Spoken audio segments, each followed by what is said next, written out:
Bon. Bonjour à tous. Quart de finale de Coupe des Nations. Quand on voit le tournoi avec les chocs à venir, on voit que toutes les grosses équipes sont là. C'est un choc continental. Le Cameroun, on n'a pas besoin de les présenter. Voilà. Nous, on a, comme d'habitude, l'objectif et l'ambition d'aller le plus loin possible chez nous. On sait que ça va être encore un match à élimination directe qui va être difficile. On a vu que les matchs à élimination directe ont été difficiles pour beaucoup d'équipes. On sait que le Cameroun, voilà, c'est en Cannes ou en Coupe du Monde, c'est une grande nation qui a porté l'Afrique. Et ils sont au rendez-vous, comme on les attendait. Maintenant, voilà, ça va être un gros match. On espère montrer un beau visage du football africain. Et on va tout donner pour aller en demi-finale comme espéré.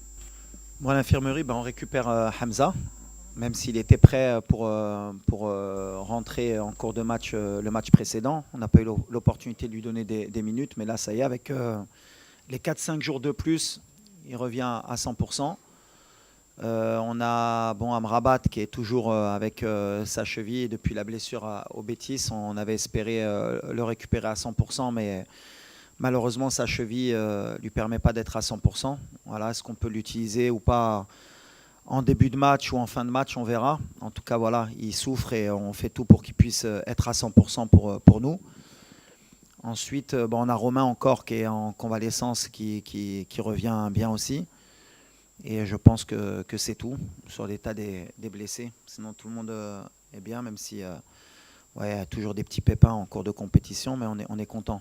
Ensuite, tu me disais, le coach a parlé de confiance et de mental. Ouais, forcément. De toute façon, à ce niveau de compétition, déjà, il y a déjà la qualité de l'effectif, mais après, la confiance et le mental dans ce genre de confrontation, c'est surtout beaucoup de concentration, parce que la moindre erreur, elle peut se payer cash. Et vu le niveau des deux équipes, celle qui va faire le moins d'erreurs aura plus de chances de remporter le match. Ça va être un vrai test, un vrai combat contre deux grandes équipes, un beau spectacle. Mais en tout cas, oui, ça va jouer sur le mental, forcément. Après, il y a beaucoup de systèmes qui peuvent être adaptés. Maintenant, la réalité, elle est qu'on est en pleine compétition, qu'il y a des choses qui peuvent se faire, d'autres qui ne peuvent pas se faire. Peut-être demain qu'on jouera à 3. Hein. On verra. En tout cas, il y a plusieurs possibilités. Nous, en tout cas, on est toujours dans le même mode de pensée. On est le Maroc. Est-ce que c'est à nous de s'adapter? Est-ce que c'est aux autres de s'adapter? Ça dépend de la manière de la confiance. On parlait de confiance, justement. Quand on est confiant, on a confiance en ce qu'on fait et ce qu'on a fait. Pour le moment, tout va bien, donc pourquoi changer des fois? Des fois, quand on change, on montre qu'on a peur. Elle est là ma question entre aujourd'hui et demain. Est-ce qu'on va leur montrer qu'on a peur? On passe à 3 pour que tout le monde soit rassuré. C'est pas en général ma mentalité. On va jouer notre jeu et puis on verra ce qui se passera, mais on va jouer avec nos qualités. Mais en fait, c'est surtout la première mi-temps qui fait mettre des doutes sur le milieu de terrain. Parce qu'on a fait 25 premières minutes de piètre qualité, on n'est pas rentré dans le match, on a eu beaucoup de déchets, on a eu beaucoup de mal à s'adapter à ce bloc. Mais voilà, moi, je pars du principe où chaque match a sa vérité. En deuxième mi-temps, avec le même milieu de terrain, on était beaucoup mieux. On s'est créé beaucoup plus de situations. Après, il y a aussi le fait qu'il y a eu une rentrée au milieu de terrain au dernier moment. Il manquait Asdine, il faut que le milieu s'adapte. Mais je suis confiant parce qu'on a des joueurs de qualité. Après, à eux, on a fait beaucoup de vidéos pour voir ce qu'on n'a pas bien mis en place, ce qui ne s'est pas bien fait. Beaucoup de déchets aussi pour corriger ça. Mais peu importe le milieu qui débute, en fait, ce qui est important, c'est l'état d'esprit et c'est surtout le mouvement qu'on peut créer et les courses qu'on peut faire. On n'a pas fait assez de courses dans les 20 premières minutes, surtout nos 2-8 entre Bilal et Isma, même si Isma, il les fait beaucoup plus que Bilal. Mais voilà, on a confiance en Bilal, ça fait 3 ans qu'il travaille avec nous. On espère que s'il débute demain, qu'il prenne ses responsabilités, qu'il se relâche peut-être un peu plus, parce qu'il y a beaucoup de pression aussi autour de lui depuis son début en Coupe du Monde. Tout le monde l'attend. Et c'est ce que je lui ai dit. Je lui ai dit qu'il faut qu'il joue le relâché, c'est son talent qui doit parler. Il ne doit pas faire plus que ce qu'il sait faire. À chaque fois qu'il joue simple, c'est un des meilleurs joueurs. Et quand il veut faire compliqué, forcément, on voit un peu ses défauts. Mais j'ai toute confiance en lui, ou en Isma, ou en Neil, pour jouer de la même manière. S'il joue comme en deuxième mi-temps, on aura moins de soucis. Non, tu parles d'histoire et à juste titre. La réalité, elle est que le Cameroun contre le Maroc, en général, vous êtes la bête noire de l'équipe nationale. Vous avez éliminé notre équipe en 88, ici à domicile en demi-finale. Vous êtes venu beaucoup de fois gagner par le passé. Mais le passé, c'est le passé. J'ai toujours dit qu'on était le nouveau Maroc. Donc ce qui s'est passé avant, ça n'existe plus. Le dernier match, je crois qu'on s'est rencontrés, je crois que le Maroc avait gagné. Je crois que c'est en 2018, non? 17? 17? Donc voilà, 18, ouais, voilà. Donc voilà, dernière confrontation, on est sorti vainqueur. Moi personnellement, avec le Cameroun, j'ai toujours eu de la réussite en tant que joueur. Je les ai joués deux fois dans mon histoire. J'ai joué en amical avec Troussier, on n'avait pas perdu. Et je les ai joués à Yaoundé ou à Douala, je ne sais plus. Avec le maire, on avait fait 0-0. Je crois que c'était le premier match de Mehdi Benatia sur ce match. Peu importe, en fait, la réalité, elle est que le Cameroun aujourd'hui, ils sont en forme. C'est leur compétition parce que ils ont tout à perdre. Parce qu'à l'arrivée, s'ils ne vont pas plus loin, ils vont attendre 2 ans, 3 ans avant d'avoir une grande compétition. Nous, on a aussi des choses à perdre parce qu'on est chez nous. Mais 4 mois après, on a une Coupe du Monde. Et ça nous laisse une compétition encore à jouer. Donc voilà, c'est pour ça qu'on sent les Camerounais motivés. On sent qu'ils jouent toute leur compétition sur ce match. Donc ils vont être motivés, plus que d'habitude. Je l'ai dit, nous on a de la pression, mais eux aussi. Mais ça va être un gros match, c'est ce qui est important. Après, nous, on est obligé de respecter cette équipe. Ils ont un grand président qui a été un grand joueur. Ils ont un coach qui est fantastique. Il a pris l'équipe un peu comme moi avant la Coupe du Monde. Il a mis des bons principes de jeu. Il a un bon état d'esprit. C'est un très bon coach sur le continent. Et ils ont des grands joueurs. Donc avec tout ça, comme je l'ai dit, pour nous, c'est la Coupe d'Afrique de l'humilité. Même si beaucoup de mes compatriotes n'ont pas voulu le comprendre dès le début de la compétition. Mais je pense que quand ils voient les résultats de toutes les grosses équipes, ils commencent à rentrer dans le rang et comprennent qu'il faut qu'ils soient derrière l'équipe parce que la CAN, elle n'est pas facile et qu'il y a des grosses équipes de partout. Et nous, si on est humble, eh ben, on aura un bon résultat demain. Mais en tout cas, le Cameroun aujourd'hui, ça vaut le Maroc et le Maroc, ça vaut le Cameroun. Ça va parler sur le terrain. والضغط la pression بحال اللي كنقول كاينه بغينا ولا ما بغيناش والدراري كيحسوا بها. احنا اللي بنيها باش ما نكذبوش.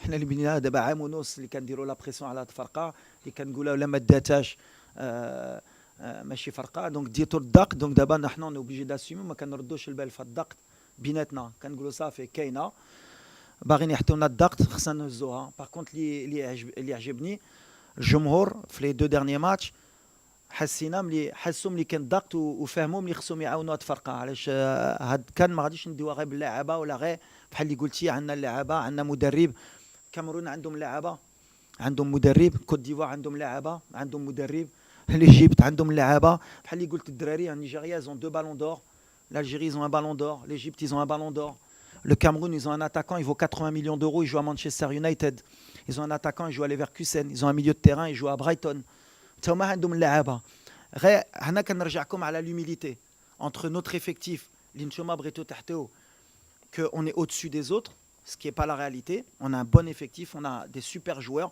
Mais en Afrique aujourd'hui, Kebret, les autres équipes aussi, ils ont un effectif, ils ont aussi des grands joueurs. Et ça va jouer sur le terrain. Mais en tout cas, nous, on a l'humilité de croire qu'on peut gagner cette Coupe d'Afrique et qu'on a la meilleure équipe sur le terrain. Peut-être pas le plus gros équipe, mais on a la meilleure équipe, Inch'Allah. Bah, les 2 derniers matchs, on a joué avec 2 joueurs offensifs au milieu de terrain, puisque Sofiane n'a pas débuté le match, Amrabat, ni contre la Zambie, ni contre la Tanzanie. Donc voilà, après, comme j'ai dit, ce n'est pas une question de poste ou de position, ça dépend de comment nous, on va pouvoir animer notre milieu de terrain.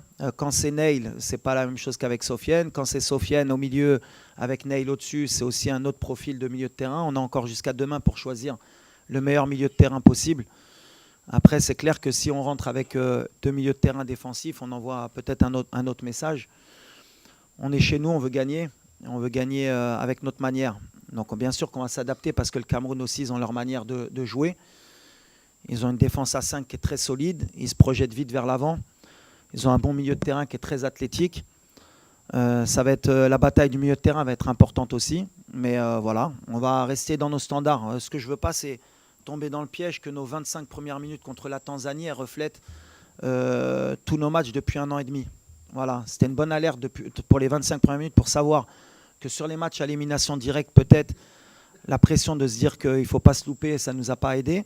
Voilà, peut-être ce match il va nous aider pour l'entame du match contre le Cameroun. En tout cas, j'ai confiance en tous les joueurs, l'Irei Dorlo, et c'est ce qui est important. On a un bel effectif aujourd'hui qui rentre, doit pouvoir régler les problèmes, et c'est ce qui m'importe. Mais en fait, nous, ça dépend des profils aussi de nos latéraux. Aujourd'hui, on a Achraf, qui est le meilleur joueur africain.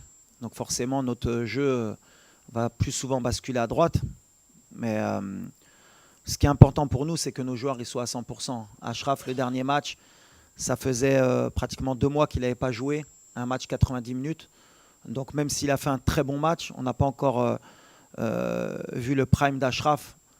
Et le prime d'Achraf, il va venir demain, Inch'Allah. Donc avec un Achraf, avec un peu plus de temps de jeu, avec aussi le côté psychologique de sa blessure. Le fait d'avoir joué le match entier, ça l'a libéré. Donc on va avoir un côté droit fort. Après, ça va peut-être se jouer là. Ça va être un rapport de force. Mais voilà, peu importe, de temps en temps, de toute façon, il peut basculer aussi à gauche avec Abdé et avec Nosser ou Anes, Salahaddin. Voilà, on a cette force d'avoir équilibré justement les deux côtés entre la Coupe du Monde 2022 et maintenant. Avant, on basculait beaucoup à droite. Maintenant, on est un peu plus équilibré. Non, l'entraîneur qui était présent, je l'ai déjà dit, les coups de pied arrêtés, on les travaille très bien. Et je répète, vous pouvez aller voir les statistiques, on est une des meilleures équipes et sur le continent et au monde sur les coups de pied arrêtés. Après, sur les coups de pied arrêtés, comme j'ai dit, en moyenne, comme ça on peut donner des chiffres, comme ça va aider les gens. Peut-être les gens, ils ont on va dire l'observation de croire qu'à chaque corner ou chaque coup franc, tu dois marquer un but. En général, Arsenal, qui est une des meilleures équipes en Première Ligue, elle marque un but tous les 20 corners, qui est un des meilleurs chiffres. Donc, je te marquer un but sur corner, en général, il faut que tu attendes 20 corners pour en mettre un. Nous, on n'est pas dans ces statistiques, on est plus ou moins à 25 corners pour un but. Le match contre la Zambie, je crois qu'on a marqué sur 2 coups de pied arrêtés. Donc, on est dans nos standards, on travaille très bien. On est bien sur les coups de pied arrêtés. On peut être encore meilleur, bien sûr, mais on est une des meilleures équipes. On sait que c'est un secteur qui est important, surtout dans les compétitions, que ce soit mondiales ou continentales. C'est une force de pouvoir ouvrir le score ou gagner sur coup de pied arrêté. Bon, ils travaillent très bien, on est très bien. Maintenant, voilà, et des fois, il y a la réussite. Des fois, il y a un peu moins de réussite. Par exemple, le but de Ismaël Sebari à 5 cm, il est hors jeu et c'est un coup de pied arrêté qu'on a travaillé. Donc voilà, des fois, il y a la réussite, mais ce n'est pas à chaque match qu'on va marquer sur coup de pied arrêté. Yes. Also, I think it's about the team spirit. It's very important.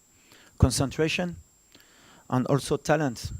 In these two teams, you have talent, and sometimes you have some player he can make something alone, and he change the game. It's like the big team he do. We have a good player, and also we have a good player. Maybe Brahim he can make something. Maybe Ambomo he can make a difference. But the team spirit for me is very important.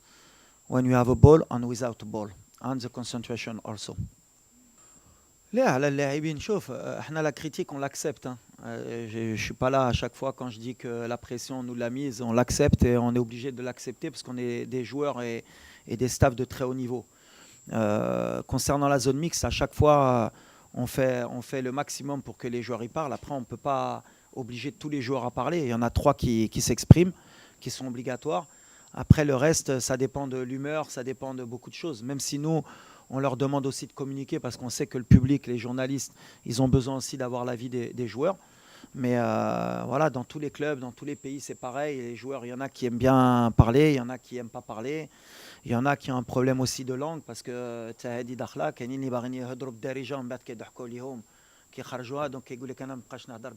quand ils font l'effort. C'est plein de trucs qu'on doit s'adapter, mais après, ça fait partie de l'évolution aussi de notre équipe. Mais en tout cas, on fait en sorte, nous, avec le chargé de communication, avec les joueurs, qu'on ait le plus d'informations possible. Mais on entend de votre côté que vous pouvez être déçus, mais voilà, les joueurs, après aussi, vous pouvez comprendre aussi qu'eux, un match, par rapport à leurs prestations, par rapport à ce qu'ils ont fait, ils peuvent être aussi déçus de ne pas communiquer. C'est aussi un climat de confiance qu'il faut installer. Hein. Vous ne pouvez pas leur taper dessus toute l'année et dire qu'ils sont mauvais, et après venir leur demander qu'ils viennent vous répondre. Hein. Il faut comprendre aussi. Hein. Honnêtement, c'est une très bonne question parce qu'en fait, le fait d'avoir la possession, Et le fait d'avoir le ballon, déjà, il y a beaucoup de gens qui ne se rendent pas compte qu'on est l'équipe qui a le plus de possession et qui avons le plus peut-être de situations dans les stats, que ce soit les XG, les tirs. Et pourtant, la vision extérieure des gens par rapport à notre équipe, c'est qu'on n'impressionne pas, on n'est pas assez peut-être proactif.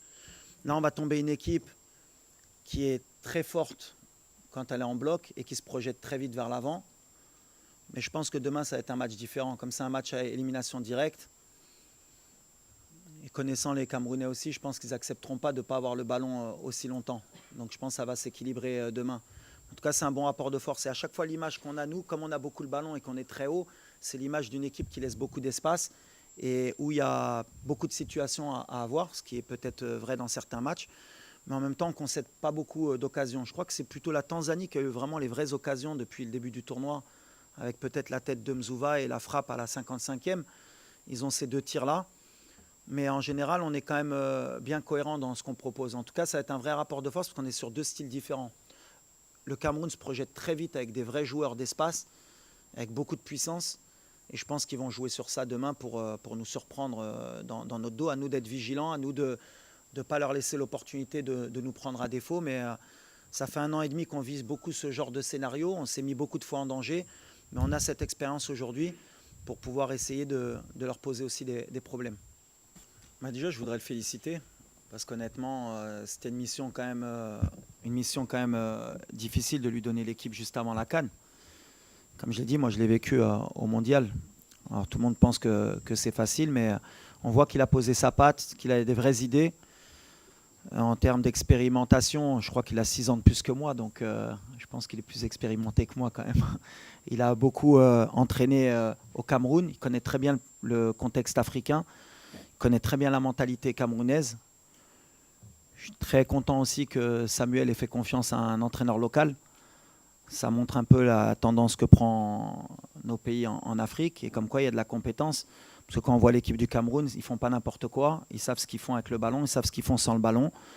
Donc voilà, si j'ai une chose à lui dire, c'est félicitations et que le meilleur gagne demain. De toute façon, c'est un vrai match, une vraie compétition et ça va jouer sur le terrain. En tout cas, voilà, il y a 2 bons entraîneurs, c'est ce que je dis. Il y a 2 bons effectifs. Il va y avoir un public extraordinaire et qu'on donne un vrai spectacle pour le football africain. En tout cas, moi, je suis très heureux de le voir sur le banc et félicitations pour tout ce qu'il fait.